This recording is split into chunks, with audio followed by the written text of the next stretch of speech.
Updates చూద్దాం. CM Revanth Reddy ఇవాళ మరోసారి ఢిల్లీ వెళ్లనున్నారు.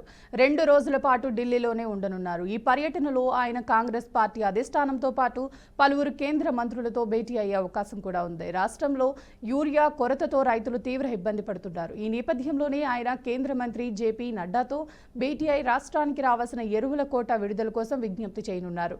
అలాగే మెట్రో 2వ దశ విస్తరణ, డిపిఆర్, ఆర్ఆర్ఆర్ ఉత్తర దక్షిణ భాగం అంశాలపై కేంద్ర మంత్రులను కలిసి చర్చించనున్నట్లు సమాచారం. కాగా రేవంత్ రెడ్డి సీఎం అయినప్పటికీ ఢిల్లీ వెళ్లటం ఇది 47వసారి.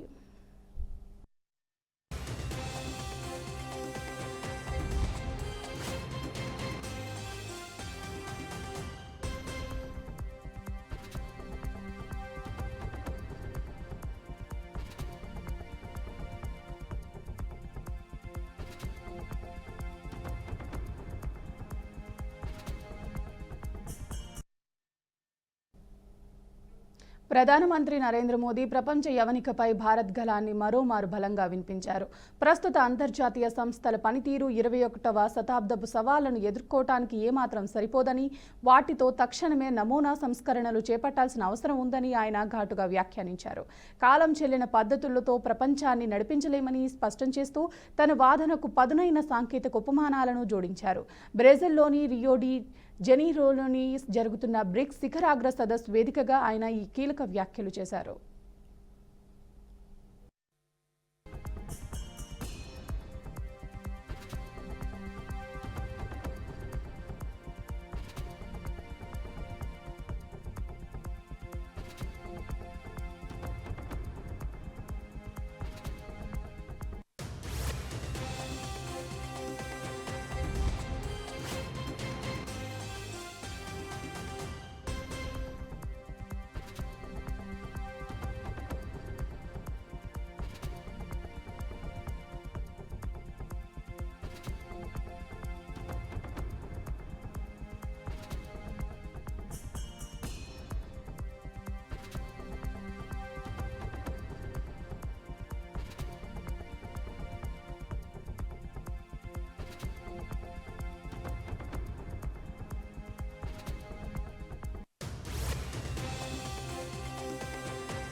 కేటీఆర్ వ్యాఖ్యలపై కాంగ్రెస్ ఎంపీ సామల కిరణ్ కుమార్ స్పందించారు. కేటీఆర్ కు ఛాలెంజ్ చేసే అర్హత లేదన్న సామల ఉత్తర్ కుమారుని మాటలు బంద్ చేయాలని విమర్శించారు. మనకు ఛాలెంజ్లు అచ్చురావని విమర్శించారు. గతంలో అనేక సార్లు ఇలా చేసి నవ్వుల పాలు అయిన సందర్భాలున్నాయంటూ సెటైర్లు వేశారు. చర్చల కోసం ప్రెస్ క్లబ్ రమ్మన్న కేటీఆర్ మళ్లీ అది దూరం ఉందని చెప్తాడేంటని అన్నారు.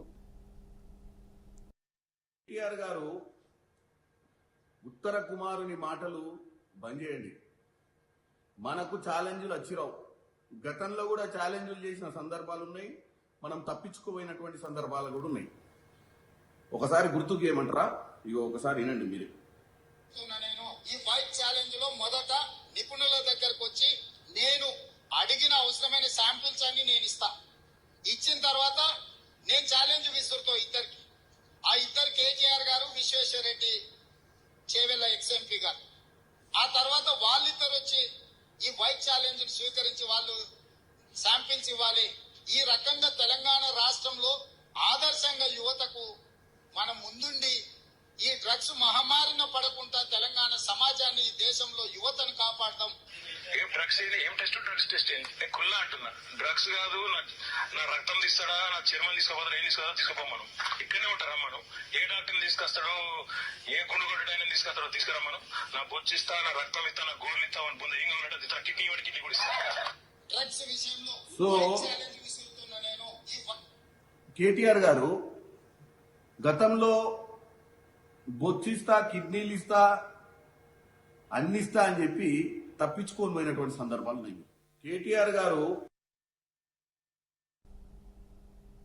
బర్మింగ్హామ్లో జరిగిన రెండో టెస్టులో భారత్ అద్భుత విజయాన్ని నమోదు చేసింది. ఇంగ్లాండ్ను 336 పరుగుల తేడాతో ఓడించిన టీమిండియా టెస్ట్ సిరీస్ను 1-1తో సమం చేసింది.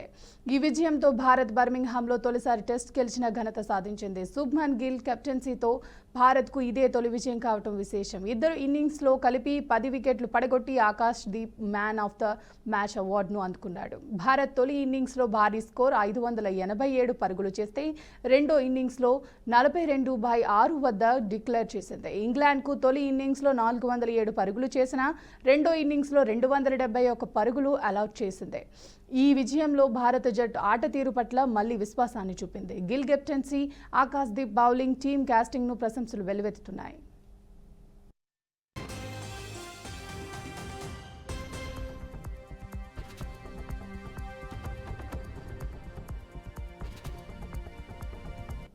బర్మింగ్హామ్లో జరిగిన రెండో టెస్టులో భారత్ అద్భుత విజయాన్ని నమోదు చేసింది. ఇంగ్లాండ్ను 336 పరుగుల తేడాతో ఓడించిన టీమిండియా టెస్ట్ సిరీస్ను 1-1 సమం చేసింది. ఈ విజయంలో భారత్ బర్మింగ్హామ్లో తొలిసారి టెస్ట్ గెలిచిన ఘనత సాధించింది. శుభ్మన్ గిల్ కెప్టెన్సీలో భారత్కు ఇదే తొలి విజయం కావడం విశేషం. ఇద్దరు ఇన్నింగ్స్లో కలిపి 10 వికెట్లు పడగొట్టి Akash Deep man of the match అవార్డును అందుకున్నాడు. భారత్ తొలి ఇన్నింగ్స్లో భారీ స్కోర్ 587 పరుగులు చేస్తే రెండో ఇన్నింగ్స్లో 42.6 వద్ద డిక్లేర్ చేశారు.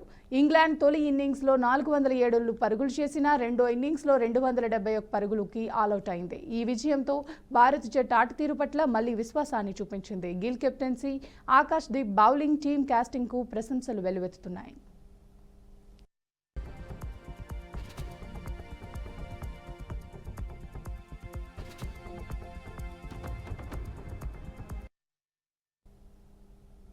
ఇవి బులెటిన్ అప్డేట్స్. చూస్తూనే ఉండండి బీఆర్కే న్యూస్ తెలుగుడి సత్తా.